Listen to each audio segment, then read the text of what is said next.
Olá, estamos aqui para falar um pouquinho mais sobre a história do teatro, tá? Assim como a história das artes plásticas, a história da música, o teatro também ali tem a sua história. Ela começa ali muito calcada ali nos preceitos gregos, tá? Então o teatro grego é o nosso fundador ali do teatro ocidental. Ele surge na Grécia, tá?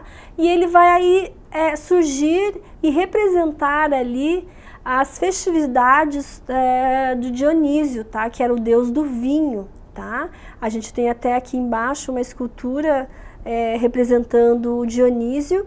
Então é uma homenagem ao deus do vinho, que era um dos muitos deuses da mitologia grega.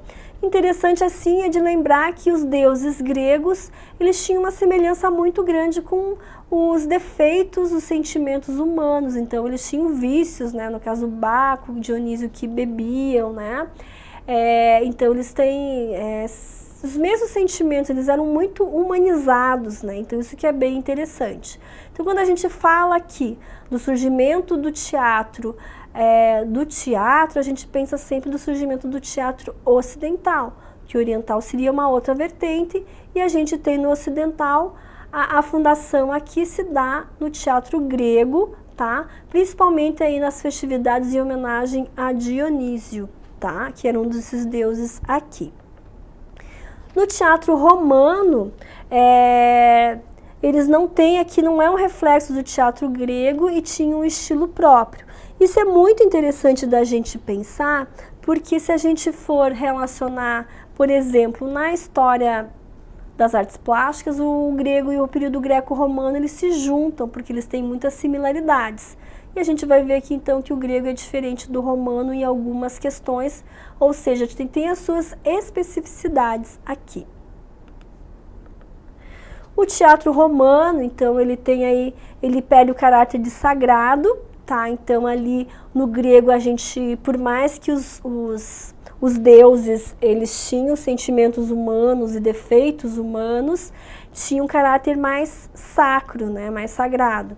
Aqui no romano, ele vai então se desvincular essas homenagens a deuses, né, mesmo que mitológicos, e ele vai ter esse caráter de entretenimento, tá?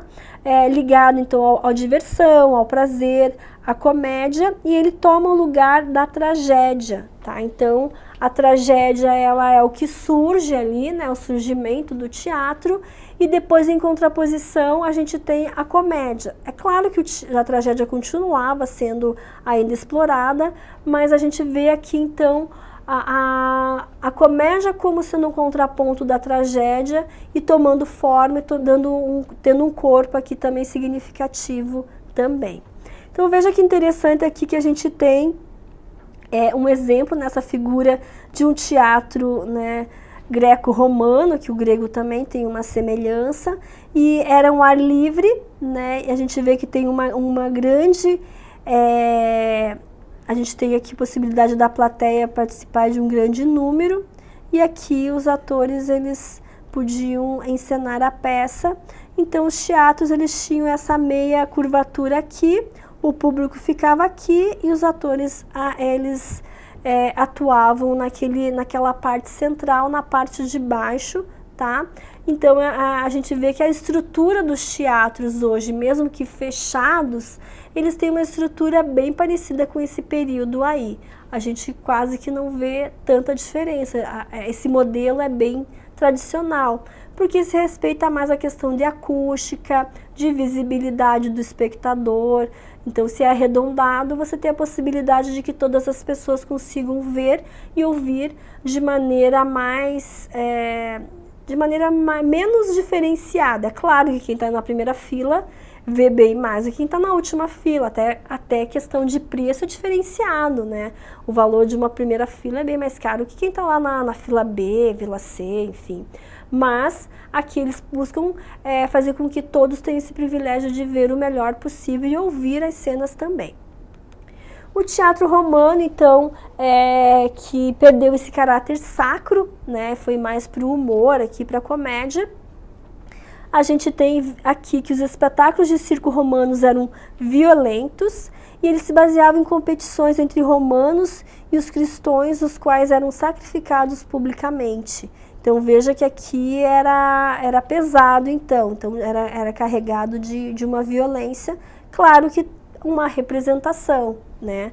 Mas assim, uma representação no sentido do que realmente aconteceu. Então tem até um caráter aí crítico, né?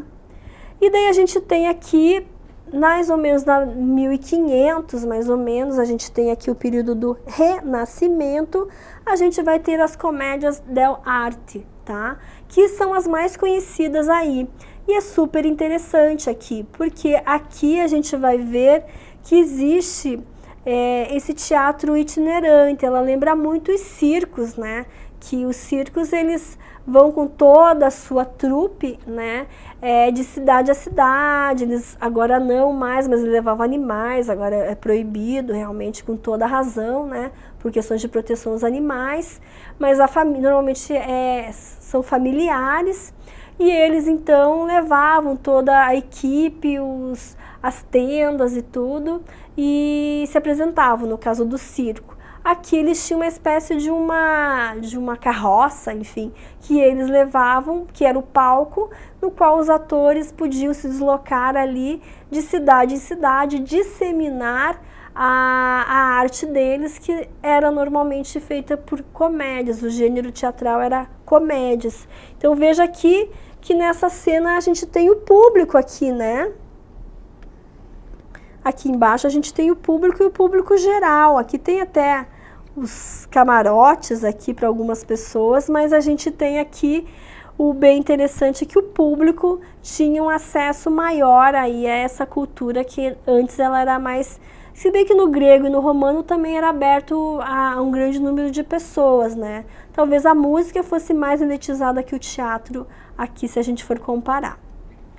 O teatro popular cômico, então, era baseado na vida do povo, não seguia o roteiro prévio, e ele se relacionava com ações do cotidiano improvisado. Então veja que bacana, né, essa improvisação que a gente vê hoje até na música e no teatro contemporâneo, a gente vê aqui, e eles têm uma espécie de camarim aqui na parte de trás, e o palco era aqui, e as pessoas do senso comum tinham a oportunidade de assistir. Isso que é muito bacana, que é muito bonito, porque você vê assim essa relação da arte, a arte indo até o público, né?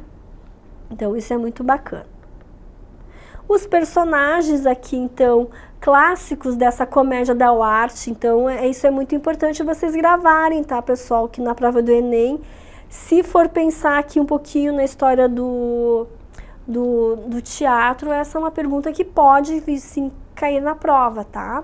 E os personagens que retratavam as figuras da sociedade, então, eram os arlequins, as colombinas e o Pierrot, que a gente conhece aí. Quem é um pouquinho mais velho vai lembrar dos personagens das músicas, né? Que tem da Colombina, o Arlequim e o Pierrot. São personagens que retratam um pouquinho o lado da perversidade humana, das trapaças. Então tem essa coisa do humor, e ao mesmo tempo eles falam muito dessa coisa dos valores morais, daquela pessoa que quer esperta, que quer se dar bem. Então eles trabalham muito com esse lado psicológico dos personagens, dos quais somos também, não somos 100% bons, mas temos esse lado que também é revelado ali por meio dessas comédias, por meio desses personagens também. E a gente tem aqui no romantismo, tá? O romantismo a gente tem como característica muito peculiar aqui no teatro, que ele era, então, o romantismo valorizava os aspectos da subjetividade, a primazia do sentimento sobre a razão. E a gente tem William Shakespeare, que era um grande escritor da época, e as peças, no caso teatrais, elas se baseavam muito em Shakespeare, tá? Então, a partir do século XVIII, o Shakespeare foi totalmente reconhecido, e a gente vai então reconhecer o romantismo aí, por ser esse período no qual Shakespeare vai ser extremamente explorado nas peças teatrais e até mesmo na dança, tá? E no século XIX, com o romantismo, o talento do autor tomou proporções maiores e ele obteve uma glória universal, né? E foi um dos maiores dramaturgos da literatura moderna. Então é o que a gente conhece até hoje, assim. O Shakespeare, ele é revisitado até mesmo hoje, assim, nas peças, claro, sempre com uma atualização, mas o contexto, a história, né, no caso Romeu e Julieta, né, esse amor impossível, sim, a gente vê que ele ainda é revisitado, ele é ressignificado mesmo hoje na contemporaneidade. Então ele é um autor que surge lá no romantismo, ele tem um reconhecimento muito grande no modernismo, mas até hoje ele tem seus pitacos ainda hoje de maneira ressignificada. E temos aqui o melodrama, tá? Que é no período do realismo, que acontece ali no século XVIII, ali para o XIX, tá?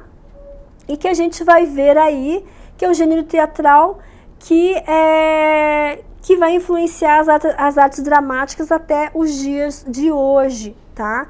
E que ele vai aí exacerbar, ele vai exagerar. É um realismo que ele faz uma espécie de caricatura no sentido de mostrar o lado dos dramas reais humanos, tá?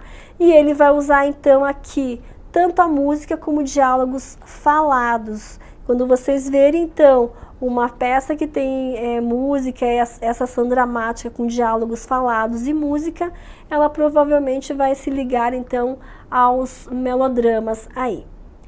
E o melodrama, ele se diferencia da ópera por utilizar música incidental, né? Que não é essa música específica que para tudo, mas a música ajuda na trama que está acontecendo ali para expressar a carga emocional dos personagens. Então aqui um exemplozinho que eu coloquei, por exemplo, a moça implorando pro namorado voltar. E nesse momento que ele está ali sofrendo também, toca-se uma música para impregnar a cena e envolver os personagens e o público, né, desse melodrama. Então a música aqui, ela é muito usada para enfatizar a cena dramática e o que a gente vê hoje. A gente tem algumas peças teatrais em que a música entra justamente naquele momento em que a pessoa está sofrendo com algum drama pessoal, que é pessoal, mas no qual a gente se identifica também, porque é pessoal, é nosso também. E no século XIX aqui, esse gênero do realismo se define como um gênero teatral, né, que utiliza a linguagem popular, que são próprios do cidadão comum, o proletariado. Então, no século XIX, esse realismo ele se dá uma configurada, assim como no realismo francês, lá nas artes plásticas, que é buscar retratar a vida exatamente como ela é, nua e crua, e valorizar as classes mais simples, que é o trabalhador comum. Nas artes plásticas isso acontece, e no realismo, no teatro, também acontece da mesma maneira. Então eles usam um linguajar menos erudito, mais popular, para se aproximar então do público em geral, das pessoas comuns, trazidas para serem representadas ali do seu cotidiano, das suas histórias, das suas tramas. Então, com relação à história do teatro, seria basicamente isso. Até mais.